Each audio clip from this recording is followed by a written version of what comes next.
This is like my fourth time restarting this, and I debated saying anything at all, but honestly, I posted on my community tab that I wanted to take the rest of the week off, but I already have a makeup video filmed and half a vlog, and it just feels wrong to just jump back into things without acknowledging it outside of a community post. I'm trying to think where to start. I didn't write anything down. I'm just gonna talk. Okay. Sorry, this all happened less than 24 hours ago. This all happened like 15 hours ago, and it's all fresh. And I honestly feel like I didn't fall asleep until like 10 or 11 in the morning because I just couldn't.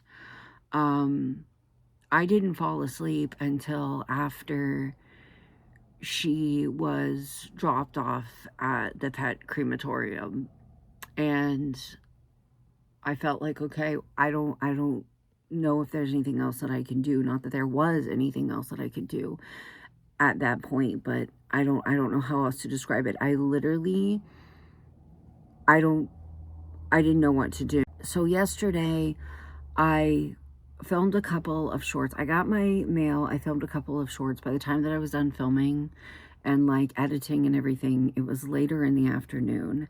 And I go to take Wen out to potty, and she like couldn't stand up. Like she went to lift herself off of the floor and she could not stand up. The only way that I could describe it is like when she went to stand, her body would start like collapsing in on itself. It was like her legs were like not able to hold her. I know this sounds weird, and I might be like, it might not be like an important detail or whatever, but like I had noticed while I was filming, every time that I would look over, and I don't know if this is like anything to do with anything, but every time that I would look over, Wen would be in a different spot on the floor. But the way that she was laying, it was like weird. It was like awkward. Like her face, instead of like laying like this, her face would be like smashed against the floor. And she'd be kind of looking around, and I'd say her name, and she would look up at me, and I thought, okay, well, maybe she's just acted weird. Up until I tried to get her to go to the potty, I didn't realize like that she was feeling that horrible. So at that point, I'm like, Epps, I think we need to take Wen to the vet. I think we need to take Winnie to the vet because she can't stand up. And like, I did have these thoughts where I was like, well, maybe it's because she's old and it's super cold outside, so maybe her joints are just stiff, but it wasn't getting any better. It was getting worse.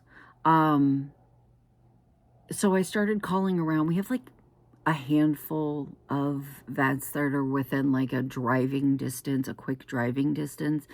Called all of them, and they were like, well, you're not going to get here before we close. So if she doesn't start acting better, bring her by in the morning. And we were like, okay, at least she's not like throwing up or anything and doesn't have like diarrhea or anything. Like she's just acting like she's stiff and at the same time kind of floppy. I don't know. It was hours of this. Hours. I'm realizing now that she was restless. It was hours of her flopping around, you know, just like flopping down like a sack of potatoes and then just laying there and then scooting a little bit and then just laying, like hours and hours and hours of this. And I sat on the floor with her and I just stared at her. I was just watching her breathe. I don't know why that was my reaction, but I didn't want to leave her alone. I just was watching her stomach rise and fall and rise and fall. I don't know why my instinct was to make sure that she was still breathing.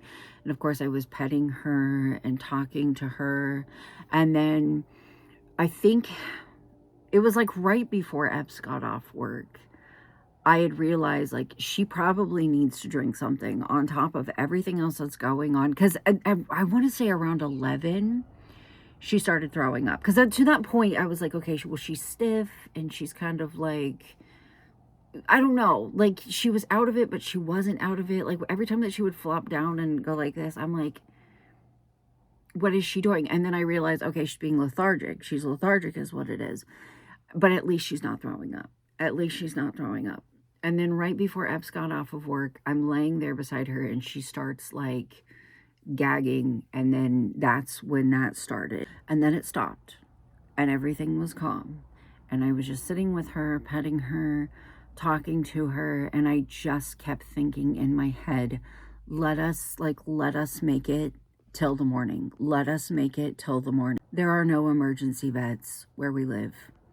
And this is how I found out. There was one, and it closed down at the beginning of the pandemic, and none of the other vets in this area have stepped up to take its place. I think the closest one, I was talking to my mom this morning too. I was like, Google said the closest one is 2.5 hours, and she was like, yeah, there's 2 emergency vets that are over 2 hours away, but none within a reasonable driving distance.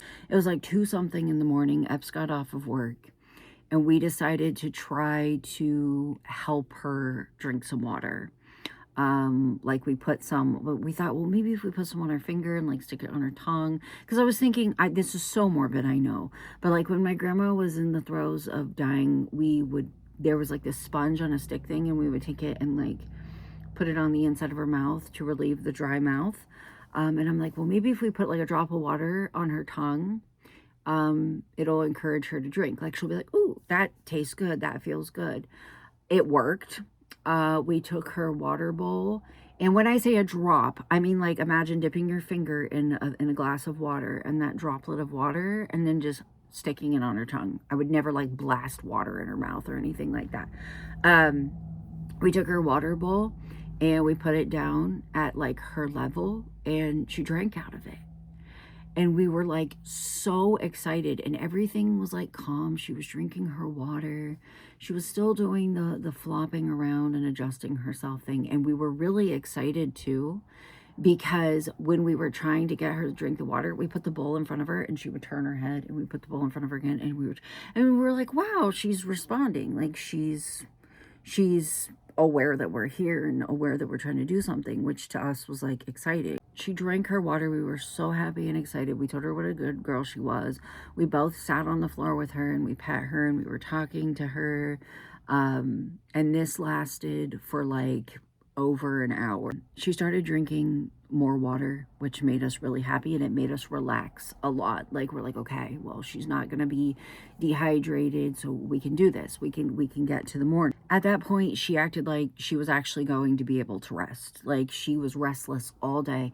She acted like she was going to be able to rest, and we were really happy and excited because we thought, oh, maybe it's because she's hydrated again. Because I had read that like when a dog is dehydrated, it can make like stiffness a lot worse. Well, she had finally drank some water. She was chilling, so we were like, okay, let's just let her rest. Epps was sitting where I'm sitting, and I was sitting on the bed, and I'm sitting there. I shot E's dad a text and was like, hey, just so you know, Winnie is sick, and if I can find a close, I was like double, triple, quadruple checking that there was no fucking emergency vet any closer.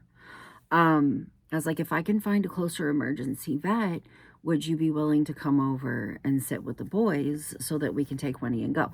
And I know what you're thinking. It's like 3 o'clock in the morning. Those are his wake hours, because those are the hours that he works. He works night. I'm sitting there waiting for a response from him and not finding literally anything on Google but regular vets and emergency vets that are hours and hours away. Wynn sits up, and this curtain right here has an opening in it, and I had it peeled open. I had it pinned open to watch her if I had to come into this side of the room.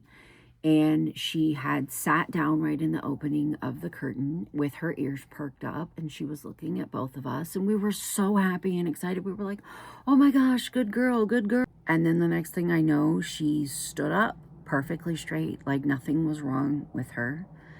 And she walked to the end of the bed, and I was like, don't try to jump up here. Like, I didn't want her to get hurt. Like, the last thing that I wanted to happen was her to like try to jump on the bed and miss or something and like fall and get even more hurt than she already was.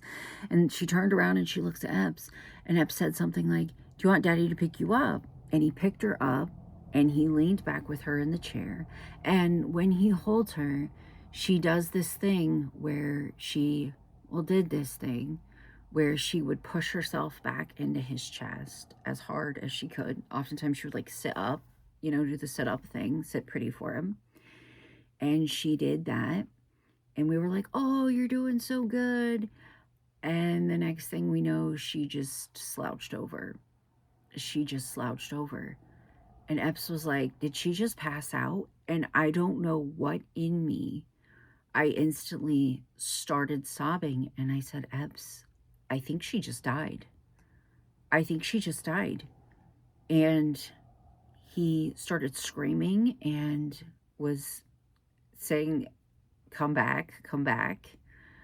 And for a second, she did. And then she blacked out again, and she was gone. And it happened so quickly. And I literally sat there on the bed, hyperventilating, while Epps was talking to her and doing CPR on her, because I felt completely helpless. I felt like I literally said out loud, probably like 3 times, I don't know what to do.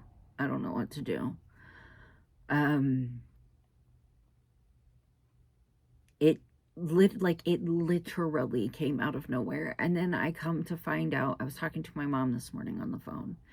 When I was a kid, we had a dog named Sadie, and she was a small dog, just like Wynn, but she had short hair. She said that Sadie did the same thing that Wynn did, and apparently it's referred to as their final gift. It's when they know they're going to pass, and their body has this rush of endorphins and adrenaline, and they get this one last kick of energy, and they oftentimes use it to say goodbye. I wrapped her in the blanket that was on the back of this chair, and immediately thought, what are we gonna do?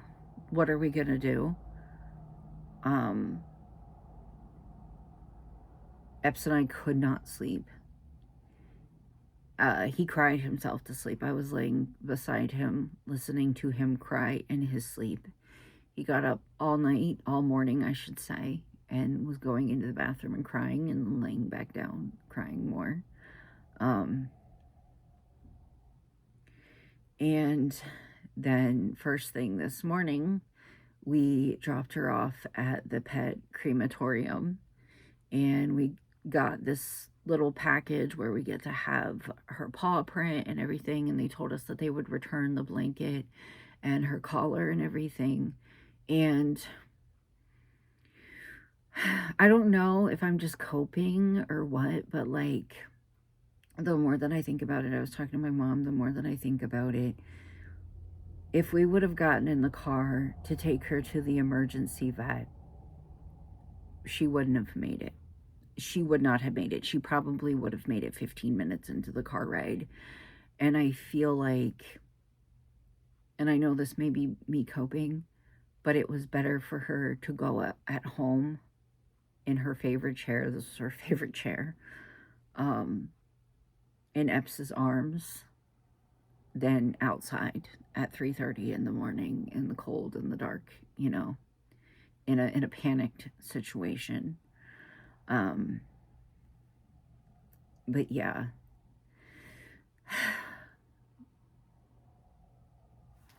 I don't know. It happened so fast. Like,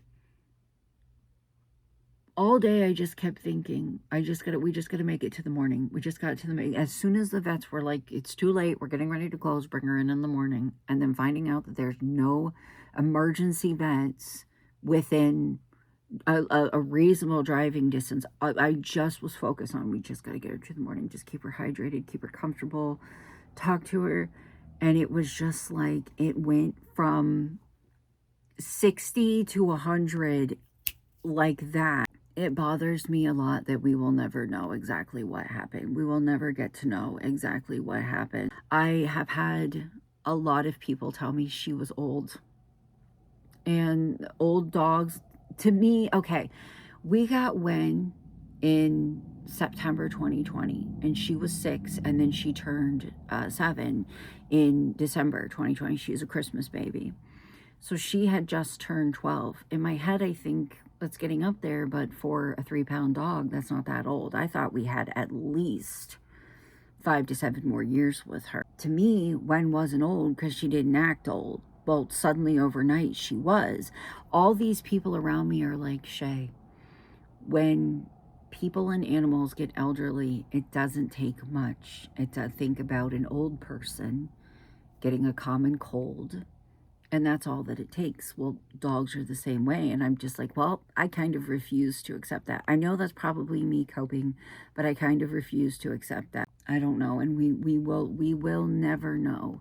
And that's the shit part, is we'll never know. Do I think it would give me closure or make me feel better to know? No, because ultimately she's still not here. But yeah, I'm kind of dealing with shit in waves. It's like coming and going in waves.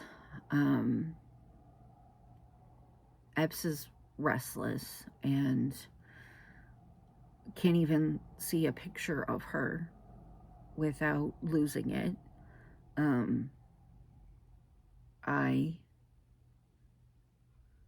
I feel numb to it and in denial, and then all of a sudden not.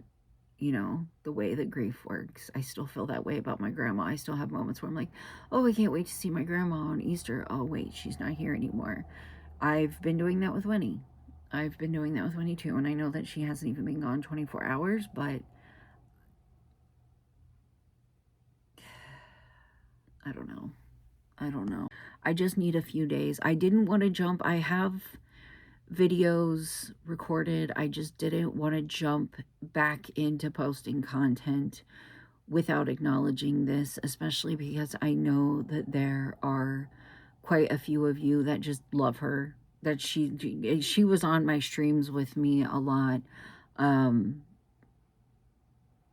because it just feels wrong to just push past it like it never happened. I keep trying to remind myself and remind Epps that I don't think that she would want this to like ruin our lives. You know what I mean? That's the way that I feel about grief. Like, I feel like every time that I lose a person or a pet that I love, which I have not lost a pet in years. I have not lost a pet since I was a kid. Every time that I lose a pet or a person that I love, I genuinely don't think that they would want it to destroy me. And I think the best way to honor the people and pets that you love that pass is to just keep on living. That's the way that I feel about it. Anyways, I'm gonna go ahead and end this video. I don't know. Bye.